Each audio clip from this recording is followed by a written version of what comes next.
નમસ્કાર વિદ્યાર્થી મિત્રો, ફરી એકવાર તમારું સ્વાગત છે અમારી યુટ્યુબ ચેનલમાં. તો મિત્રો, આજે આપણા વિડીયોમાં ગુજરાત માધ્યમિક અને ઉચ્ચતર માધ્યમિક શિક્ષણ બોર્ડ ગાંધીનગર દ્વારા જે મિત્રો આપણું વિજ્ઞાનનું મિત્રો પેપર લેવાનું છે, વિજ્ઞાન અને ટેકનોલોજીનું, તો સાહિત્ય તમારે એમાં સોલ્યુશન જોવાનું રહેશે. તેમાં આપણે જોઈએ તો પ્રશ્ન બેંક છે મિત્રો સપ્ટેમ્બર 2024, ધોરણ છે આપણું ધોરણ 9 રહેશે. તારીખ છે આપણી 12/9/2024ના રોજ જે પેપર લેવાશે તેનું આપણે સોલ્યુશન જોવાના છીએ. સમાવિષ્ટ પ્રકરણમાં એમાં શું આન્સર રહેશે? સમાવિષ્ટ પ્રકરણમાં સજીવોના પાયાનો એકમ ગતિ રહેવાનો હશે. એનો એકમ રહેશે મિત્રો 7મો એકમ, અને 5મા નંબરનો એકમ એટલે કે જે પાઠ છે એ રહેવાનો છે. જો તમે ચેનલમાં નવા હોય તો ચેનલને સબસ્ક્રાઈબ કરી દેજો અને બેલ આઇકન પણ દબાવી દેજો. જો મિત્રો તમારે એની પીડીએફ અને ફોટા જોતા હોય સોલ્યુશનવાળા, તો આપણી ચેનલ વોટ્સઅપ ચેનલ અને ટેલિગ્રામ ચેનલ વન એજ્યુકેશન ગુજરાતને જોઈન કરી લેજો. તો સાહિત્ય મિત્રો તમારે જોવાનું રહેશે. આપણે આગળના ક્વેશ્ચન જોઈએ. હવે સેક્શન એ છે 7 ગુણ. આ વિભાગમાં કુલ 15 પ્રશ્નો આપેલ છે, જે પૈકી કોઈપણ 3 પ્રશ્નોના ઉત્તર આપવાના રહેશે. દરેકનો 1 ગુણ, 3 ગુણ. નીચે આપેલા વિકલ્પમાંથી સાચો વિકલ્પ પસંદ કરીને ઉત્તર આપો. કઈ કોષી અંગિકાને પોતાનું ડીએનએ છે? તો નીચેનામાંથી કઈ કોષી અંગિકાને પોતાનું ડીએનએ હોય છે? તો એમાં આપણો જવાબ શું રહેશે? એમાં આપણો જવાબ રહેશે કણાભ સૂત્ર. શું કણાભ સૂત્ર જે કોષનું પાવર હાઉસ છે એ પોતાનું ડીએનએ ધરાવે છે? તો આમાં જવાબ શું આવશે? જવાબ આવશે કણાભ સૂત્ર. પછી છે ચોથા નંબરનું, અંતર્વહન દ્વારા કયા સૂક્ષ્મજીવો ખોરાક મેળવે છે? તો એમાં આપણો જવાબ રહેશે અમીબા. શું જવાબ રહેશે? અમીબા આપણો આમાં જવાબ રહેશે. તો સાહિત્ય આવી રીતે બંને ક્વેશ્ચનના આન્સર જોઈ લેવાનું રહેશે. નીચેનામાંથી કયું વિધાન કોષ રસપેટલ વિશે સાચું છે? તો એમાં આપણો જવાબ રહેશે તે પસંદગીમાન પ્રવેશશીલ પટેલ છે. તો એનો જવાબ આ રહેશે. કોષ રસપટલ છે પસંદગીમાન પ્રવેશશીલ પટેલ છે. જો ઘણા કોષોની અંદર આવવા દે છે અને ઘણા કોષોનો પ્રતિકાર એટલે કે વિરોધ કરીને આવવા દેતા નથી.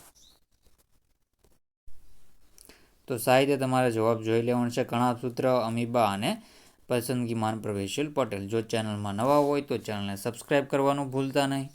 આગળના ક્વેશ્ચન જોઈ લઈએ આપણે. પછી છે નીચેનામાંથી કયું રસધાનીનું કાર્ય નથી? તો નીચેનામાંથી કયું રસધાનીનું કાર્ય નથી? તેમાં આપણો જવાબ શું રહેશે? જુઓ મિત્રો, પહેલાં તો આ સંગ્રહ કરવાનું રસધાનીનું કામ છે.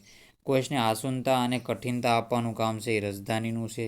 માત્ર ઉત્સર્જન છે એ પણ નથી આવડ્યું. તો એમાં આપણું કામ છે ગતિ છે એ રસધાનીનું કામ નથી. તો જવાબ આવશે ડી. શું જવાબ આવશે? જવાબ આવશે આપણો એમાં ડી જવાબ રહેશે. પછી છે ખાલી જગ્યાને કોષનું શક્તિઘર કહે છે. શક્તિઘર એટલે કે પાવર હાઉસ. તો કણાભ સૂત્રને કોષનું શક્તિઘર કહેવામાં આવે છે. તેમાં આપણો જવાબ રહેશે કણાભ સૂત્ર. તો સાહિત્યનો જવાબ જોઈ લેવો. પછી આગળના ક્વેશ્ચન છે, આપેલ વિધાન સાચું બને તે રીતે ખાલી જગ્યાઓ પૂરો. તો આપેલ વિધાન સાચું બને તે રીતે ખાલી જગ્યા પૂરવાની છે. તેમાં 6 નંબરનું છે, કોષની પાચન કોથળી કોષની પાચન કોથળી કોને કહેવામાં આવે છે? તો એમાં આપણો જવાબ શું રહેશે? તો કોષની પાચન કોથળી લાઇસોઝોમને કહેવામાં આવશે. રંજક કણોને તો લાઇસોઝોમને કહેવામાં આવે છે. જીવનના મૂળભૂત માળખાકીય અને પાચન કોથળી આત્મઘાતી કોથળી. મિત્રો, જીવનના મૂળભૂત માળખાકીય અને કાર્યાત્મક એકમને કોષ કહે છે. શું કહેવામાં આવે છે ને? કોષ જ કહેવામાં આવે છે. ખાલી જગ્યાએ પ્રોટીનના સંશ્લેષણ માટે જવાબદાર કોષીય અંગિકા છે. તો એમાં આવશે જવાબ શું આવશે? એમાં આવશે કણિકામય અંતઃકોષ રચાય. આ આવશે કણિકામય. તેમાં પ્રોટીનના રિબોઝોમ આવેલા છે જે પ્રોટીનનું સંશ્લેષણનું કાર્ય કરતા હોય છે. 9મા નંબરનો ક્વેશ્ચન છે, એટીપીનું ખાલી જગ્યા પૂરું નામ છે એટલે કે એડિનો ટ્રાયફોસ્ફેટ એનું પૂરું નામ થશે. એડિનો ટ્રાયફોસ્ફેટ એનું પૂરું નામ થશે. પછી 10મા નંબરનો ક્વેશ્ચન છે, ગોલ્કી પ્રસાધનનું સૌપ્રથમ વર્ણન ખાલી જગ્યા દ્વારા કરવામાં આવ્યું હતું. તો ગોલ્કી પ્રસાધનનું સૌપ્રથમ વર્ણન છે કેમિલો ગોલ્કી નામના વૈજ્ઞાનિક દ્વારા કરવામાં આવ્યું હતું. તો સાહિત્ય આવી રીતે તમારે જવાબ જોઈ લેવાનો છે. પોઝ કરીને મિત્રો વાંચી લેજો. તો સાહિત્ય તમારાનો જવાબ જોઈ લેવાનો રહેશે. આપણે આગળના ક્વેશ્ચન જોઈ લઈએ. હવે આપેલ વિધાન ખરા છે ખોટા ને જોઈ લેવાના રહેશે. સાહિત્યના જવાબ જોઈ લેજો. તો આગળના ક્વેશ્ચન છે, આપેલ વિધાન ખરા છે કે ખોટા તે જણાવો. કોષ કેન્દ્ર આનુવંશિકતાના લક્ષણોનો સંગ્રહ અને કોષના કાર્યનું નિયંત્રિત કરે છે. પછી છે કોષ દિવાલ પ્રાણી કોષોમાં હોય છે પરંતુ વનસ્પતિ કોષોમાં હોતી નથી. કોષ દિવાલ છે એ વનસ્પતિ કોષોમાં હોય છે જ્યારે પ્રાણી કોષોમાં જોવા મળતી હોતી નથી. આદિ કોષ કેન્દ્રીય કોષ સારી રીતે વ્યાખ્યાયિત કોષ કેન્દ્ર ધરાવતા હોતા નથી. તો એમાં એ પણ ખોટું મિત્રો આવશે.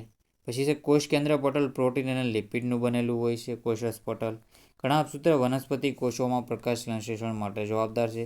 તો આ ખોટું છે. આમાં આવશે જવાબ હરિતકણ આવશે. શું જવાબ આવશે? હરિતકણ જવાબ આવતો હોય છે. તો આવી રીતે તમારે સાહિત્યના જવાબ દઈ દેવાના રહેશે. બાકીના ક્વેશ્ચનના જવાબ તમારે જાતે દેવાના રહેશે. પછી આ તફાવતવાળા ક્વેશ્ચનો છે મિત્રો, મોટા ક્વેશ્ચનો છે. જેમ કે તફાવત આપો આદિ કોષ કેન્દ્રીય કોષ અને સુકોષ કેન્દ્રીય કોષ. તો એના આપણે પાર્ટ 2માંના જવાબ કરાવી દઈશું. આદિ કોષ કેન્દ્રીય સુકોષી કેન્દ્રીયનો. પછી કણિકામય અંતઃકોષ રસજાળ અને લીસી અંતઃકોષ રસજાળ. તફાવત આપો કોષ રસપટલ અને કોષ દિવાલ. તફાવત આપો હાઇપોટોનિક સોલ્યુશન અને હાઇપરટોનિક સોલ્યુશન. તફાવત આપો પ્રાણી કોષ અને વનસ્પતિ કોષ વચ્ચેનો. તો પ્રાણી કોષ અને વનસ્પતિ કોષમાં આપણે જોઈએ તો પ્રાણી કોષ છે એ તારા કેન્દ્ર ધરાવે છે. આવી રીતે કહી શકો તમે. જો આ પ્રાણી કોષ અને આવશે વનસ્પતિ. આ બધું તેમાં પ્રાણી કોષમાં છે એ શું છે? પ્રાણી કોષ છે એ આપણે જોઈએ તો તારા કેન્દ્ર ધરાવે, તારા કેન્દ્ર ન ધરાવે.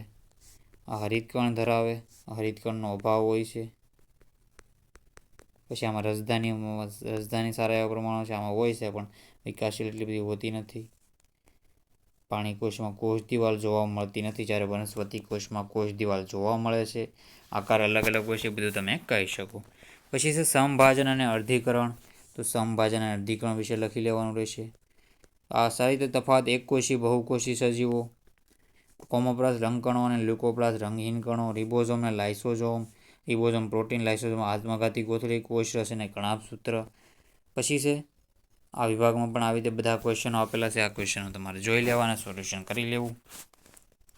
પાર્ટ 2માં આપણે બધા ક્વેશ્ચનના આન્સર કરાવી દઈશું. કોષરસ પટલ કયા બે ઘટકોનું બનેલું છે? હાઇપોટોનિક દ્રાવણ શું છે? કોષ દિવાલ કયા ઘટકની સુબેરિન પેક્ટિનની બનેલી હોય છે? આ પણ સાહિત્ય આના જ ક્વેશ્ચનના આન્સર જોઈ લેજો. કયા અંગની કોષની આત્મઘાતી કોથળી કહેવામાં આવે છે? એ લાઇસોઝોમ છે.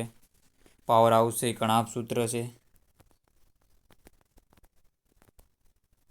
કણાભસૂત્ર પાવર હાઉસ લાઇસોઝોમ છે.